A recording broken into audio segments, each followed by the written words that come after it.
February 2021 class 3 maths worksheet number 165 recording data using telemarks and drawing conclusion from it. Students name यहाँ पे अपना नाम लिख लेंगे, टीचर्स नेम अपनी टीचर का नाम। पकोड़ों की दुकान। शिवानी के भैया की चाट पकोड़ों की दुकान है। एक दिन उसके भैया को सूखा राशन लेने के लिए थोक मूल्य की दुकान पर जाना था, इसलिए कुछ देर के लिए शिवानी को दुकान संभालनी थी। जाने से पहले भैया ने शिवानी को बिकने वाली चीज़ों का हिसाब रखने को कहा। शिवानी गिनती ना भूल जाए, उसके लिए उसने अपनी कॉपी में टैली मार्क्स लगाना शुरू किया। टैली मार्क्स लगाने के नियम। अब इसके नियम क्या होते हैं, जैसे 1 तो 1 के लिए हम इस तरह लिखते हैं, 2 के लिए हम इस तरह, फिर 3 के लिए 3 ऐसे, फिर 4 के लिए 1 2 3 4। तो ये होते हैं टैली मार्क्स। अब सामने ही रेट लिस्ट भी दी है, जैसे समोसे 7 रुपये पर पीस, ब्रेड पकौड़ा 10 रुपये पर पीस, पनीर पकौड़ा 15 रुपये पर पीस।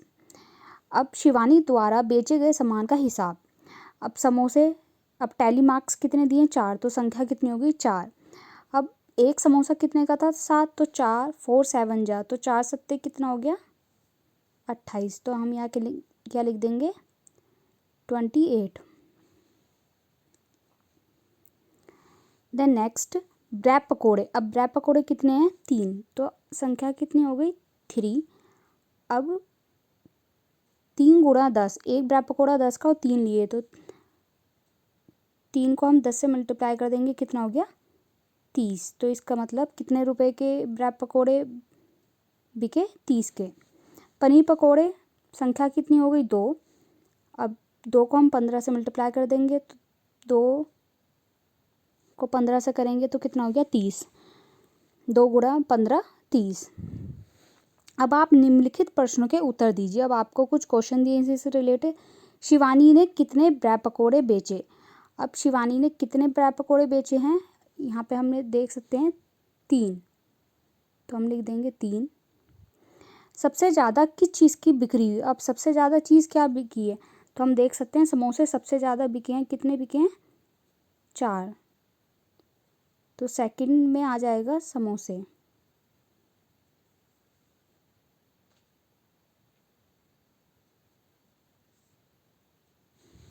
फिर प्रश्न 3, शिवानी ने कितने रुपए कमाए। अब उसने कमाए कितने रुपए, हम सबको प्लस कर देंगे, 28 को 30 और 30, तो 28 30 30 कितना होगा 78, तो हम लिख देंगे कितने रुपए कमाए 78 रुपए कमाए।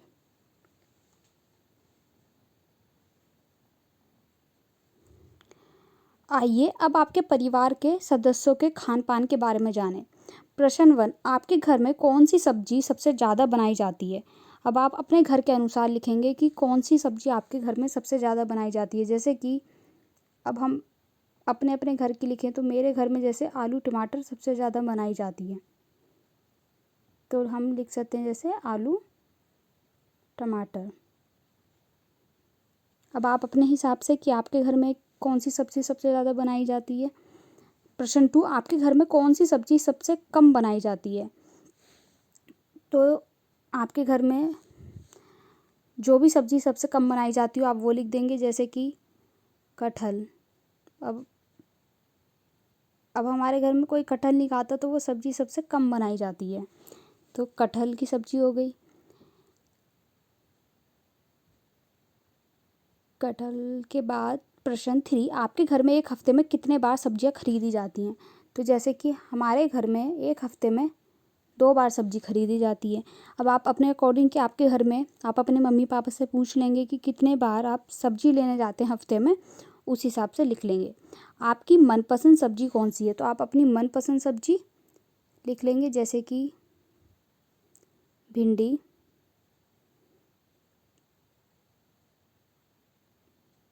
तो जो भी आपकी मनपसंद सब्जी हो आप उसके अकॉर्डिंग लिख लेंगे।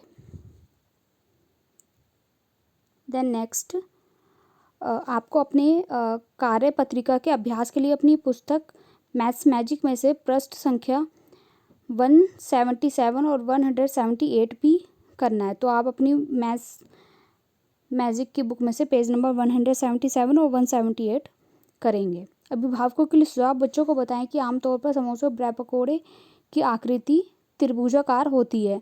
बच्चों से कुछ और खाने की वस्तु के नाम पूछें जो त्रिभुजाकार या चौकोर होती हैं। तो जैसे कि समोसे की शेप होती है वो ट्रायंगल की शेप होती है, ऐसी ब्रेड पकौड़े की। तो और ऐसी खाने की कौन सी चीज़ है जिसकी शेप ट्रायंगल की होती है। कोविड के संदर्भ में उचित व्यवहार संबंधी संदेश, कोविड-19 के विरुद्ध लड़ाई में सुरक्षित रहने के लिए मास्क पहनें।